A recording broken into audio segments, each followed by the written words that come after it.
عام طور سے ہمارے محاورے میں صبر اس کو کہتے ہیں کہ کوئی تکلیف ہوئی تو آدمی اس کے اوپر واویلا نہ کرے، لیکن قرآن کریم کی اصطلاح میں صبر در حقیقت بہت وسیع مفہوم رکھتا ہے۔ اصل میں صبر کے معنی ہوتے ہیں روکنا یا باندھنا۔ لفظی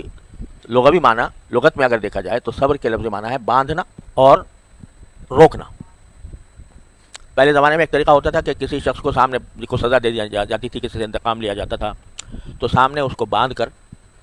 اس کے اوپر تیر چلا دیے جاتے تھے، تو اس کو کہتے ہیں قتل صبرن، کہ وہ قتل کیا گیا باندھ کر۔ اور شریعت کی اصطلاح میں صبر کا مطلب یہ ہوتا ہے کہ انسان اپنے آپ کو اللہ جل جلالہ کی اطاعت میں باندھ کر رکھے، یعنی اپنی نفس کی خواہشات کو تابع بنا دے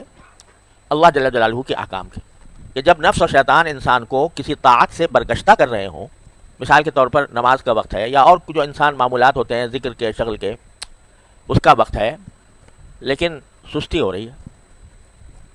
اور سستی کی وجہ سے نفس یہ چاہ رہا ہے کہ میں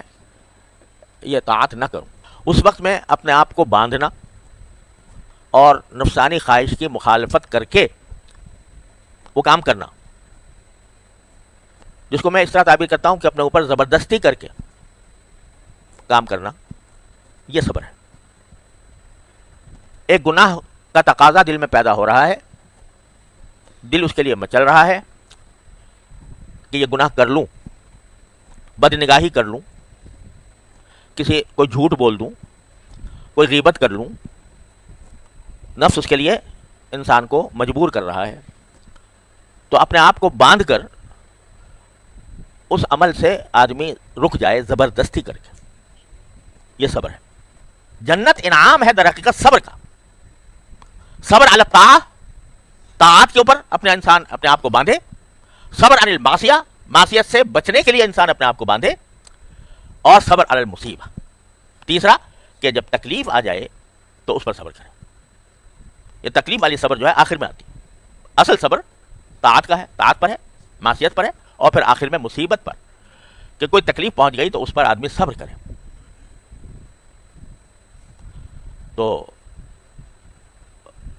یہ تیسری قسم ہے جس کو ہم عام طور سے صبر سمجھتے ہیں، اور اس کا مطلب بھی یہ نہیں ہے کہ روئے نہیں، تکلیف کا اظہار نہ کرے، بلکہ جو تکلیف آ گئی ہے اس کو یہ سمجھے کہ یہ اللہ تعالیٰ کی مشیت سے ہے اور برحق ہے، باری تعالیٰ کا فیصلہ برحق ہے، مجھے تکلیف ہو رہی ہے لیکن میں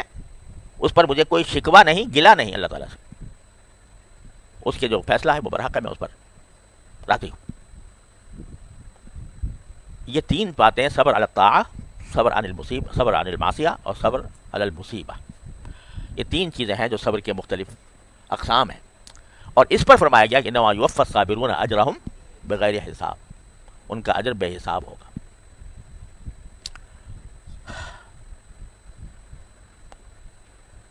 تو نبی کریم صلی اللہ علیہ وسلم یہ مانگ رہے ہیں،